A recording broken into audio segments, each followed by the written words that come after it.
आत्मीय परिजनों, सभी को भाव भरा प्रणाम। ओम अखंडमंडलाकारं व्याप्तं येन चराचरं तत्पदं दर्शितं येन तस्मै श्री गुरुवे नमः। तस्मै श्री गुरुवे नमः। ओम श्री गुरुवे नमः। गुरु गीता महामंत्र एवं मंत्रराज है। गुरु गीता में गुह्य साधनाओं के गोपन रहस्य समाये हैं। इसके ये रहस्य सुपात्र साधकों की अंतः चेतना में स्वयं ही स्फुरित होते हैं। गुरु गीता का सविध पाठ करने वालों को साधना से संबंधित अपने प्रश्नों का हल जानने के लिए कहीं भटकने की जरूरत नहीं है। बस जरूरत है तो केवल अपनी श्रद्धा को सघन करने की, भक्ति को प्रगाढ़ करने की और गुरु गीता की पाठ साधना में नियमित होने की। यह नियमितता ही उन्हें सब कुछ दे सकने में समर्थ है। जो साधक हैं, जिज्ञासु हैं, ब्रह्म विद्या प्राप्ति के इच्छुक हैं, उन्हें कहीं अन्यत्र नहीं जाना, बस स्वयं में अपनी साधना में स्थिर होना है। अपनी गुरु भक्ति को और अधिक दृढ़ करना है। गुरु भक्ति का चुंबकत्व गुरु कृपा को स्वयं ही आकर्षित कर लेगा। शिष्यों साधकों के लिए यहाँ संकेत बस इतना है कि गुरु गीता प्रकट में गुरु महिमा की कथा है, पर रहस्यार्थ में इसका प्रत्येक श्लोक सिद्ध मंत्र है। मातृका बीजों के साथ इसकी सम्यक साधना ब्रह्मांड की आश्चर्यकारी शक्तियों को साधक की ओर आकर्षित करता है। इस तरह जो गुरु गीता की साधना करते हैं, उनकी भाव चेतना गुरु गीता के मांत्रिक प्रभाव से आध्यात्मिक साधनाओं के लिए स्वयं ही परिष्कृत होती जाती है। उनमें स्वयं ही ग्रंथि भेदन, चक्र जागरण, कुंडली उत्थापन आदि क्रियाएं होने लगती हैं।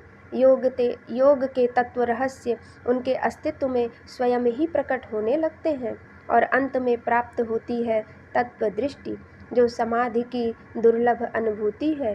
साधना की सुदीर्घ परंपरा में ऐसे कई यशस्वी साधक हुए हैं जिन्होंने केवल गुरु गीता के साधना संबल से आध्यात्म की उच्चतम सिद्धि प्राप्त की।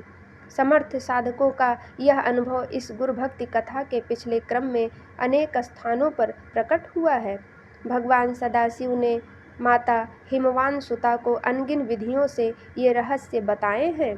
पिछले क्रम में भी उन्होंने यह रहस्य बताते हुए कहा है कि हे पार्वती, यह गुरु तत्व इतना गोपनीय है कि इसे कार्तिकेय, गणेश एवं विष्णु आदि देवों को भी नहीं बताना चाहिए। मेरा यह वचन सत्य है। भगवान भोलेनाथ फिर से कहते हैं, हे देवी, जिसका चित्त पूर्णतया परिपक्व और श्रद्धा भक्ति से युक्त है, उन्हीं से इसे कहना उचित है। हे प्रिय, तुम मेरी आत्मा हो, इसी कारण मैंने यह परम गोपनीय रहस्य तुमसे कहा है। गुरु गीता की परम गोपनीयता के रहस्य का बोध कराते हुए भगवान महेश्वर कहते हैं,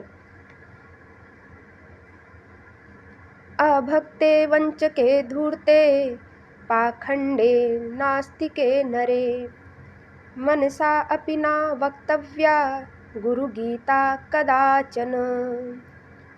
संसार सागर समुद्रणिक मंत्रम ब्रह्मादिदेव मुनि पूजित सिद्ध मंत्रम दारिद्र्य दुख भव रोग विनाश मंत्रम वंदे महाभयहरम गुरुराज मंत्रम। भक्तिहीन, वंचक, धूर्त, पाखंडी, नास्तिक मनुष्य के पास कभी भी इस गुरु गीता को कहने का विचार मन से भी नहीं करना चाहिए। संसार सागर से उद्धार का एकमात्र मंत्र यही है। यही ब्रह्मा आदि देवों एवं मुनियों से पूजित सिद्ध मंत्र है। यह दारिद्र्य, दुख व भवरोग नाशक मंत्र है। मृत्यु रूपी महाभय को हरने वाला सर्वश्रेष्ठ भवरोग हरने वाले इस गुरु गीता रूपी गुरु मंत्र का मैं नमन करता हूँ। भगवान सदाशिव स्वयं जिसे महामंत्र एवं मंत्रराज कहकर नमन करे, उसकी महिमा एवं प्रभाव की सीमाएं भला कैसे मापी जा सकती हैं। हजारों साल से भारत भूमि के महासाधक भगवान शिव के इन वचनों की सार्थकता को अनुभव करते आए हैं। यह अनुभव उस प्रत्येक व्यक्ति के लिए सुलभ है जो शिष्य हैं, साधक हैं, जो यथार्थ में आध्यात्म विद्या का अभिप्सु है, जिसमें तीव्र अभिप्सा है, जिसकी भाव चेतना अपने सद्गुरु को समर्पित हो रही है, जो अपने को गुरु चरणों में निवेदित कर चुका है। वह अपने जीवन में इस विरल अनुभव को सहज पा सकता है।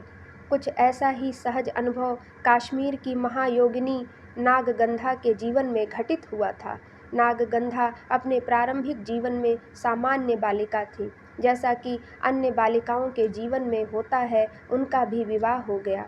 इसे दुर्भाग्य कहें या दुर्दैव, अथवा फिर लीलामय भगवान की अपने भक्त की परीक्षा। नागगंधा का वैवाहिक जीवन पीड़ा प्रताड़ना का सघन साकार रूप था।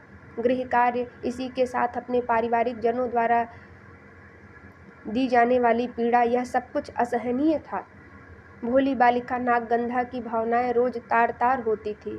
अपने ही कहे जाने वालों के व्यंग्य कटूक्तियों के तीरों से उसका अंतःकरण रोज ही विदीर्ण होता था, पर कोई अन्य मार्ग भी तो था नहीं। बिलखते हुए, रोज छटपटाते हुए घर के काम करना, यही उसकी नियति थी। एक रात जब वह अपने घर के काम पूरे करके वहीं कमरे की फर्श पर लुढ़क कर सोई हुई थी, तभी उसने एक विचित्र स्वप्न देखा कि कोई स्त्री उससे कह रही है, मुझे पहचान, मैं तेरी माँ हूँ। तेरे साथ जो कुछ भी हो रहा है, यह जात्यांतर भोग है, थोड़े ही दिनों में समाप्त हो जाएगा। अपने भविष्य के मार्ग की खोज के लिए गुरु गीता का अनुष्ठान कर। यह स्वप्न कुछ अद्भुत, विचित्र एवं विलक्षण था। सोई नागगंधा उठकर बैठ गई। अब उसे पहले से अच्छा लग रहा था, परंतु साथ ही कई प्रश्न भी थे। कौन थी वह स्त्री?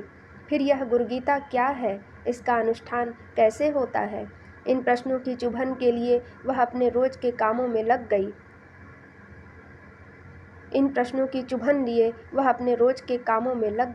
इन कामों के साथ ही दिन ढलने लगा। सांझ की बेला पे जब वह वितस्ता नदी के किनारे जल भरने पहुंची, तो वहां सन्नाटा था।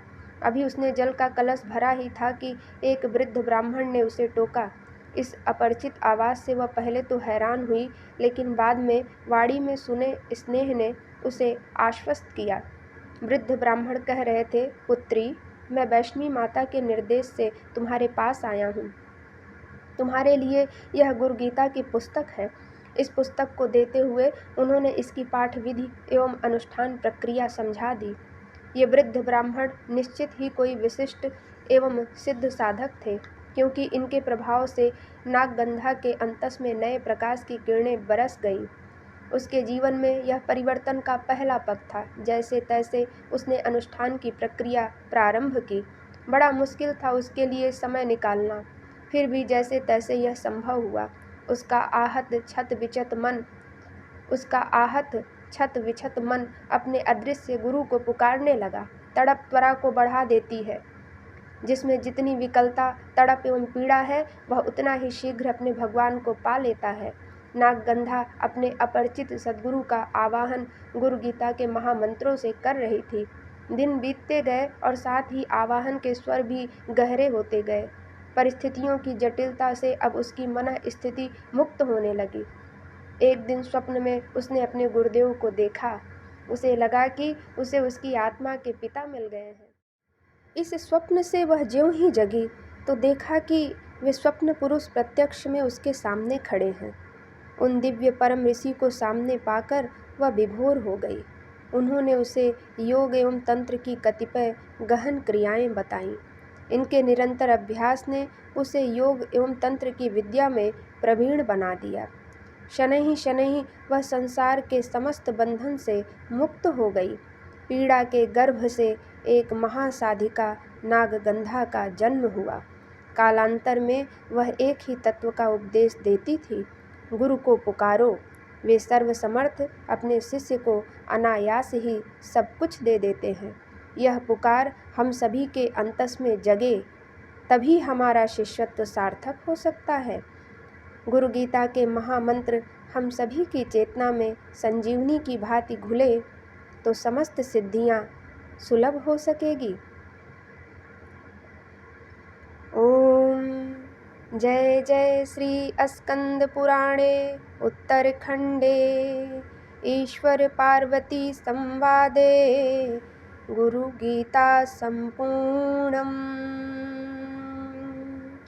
ओम तत्सत सत्याः सन्तु मम अभीष्ट कामा श्री सद्गुरु अर्पणमस्तु।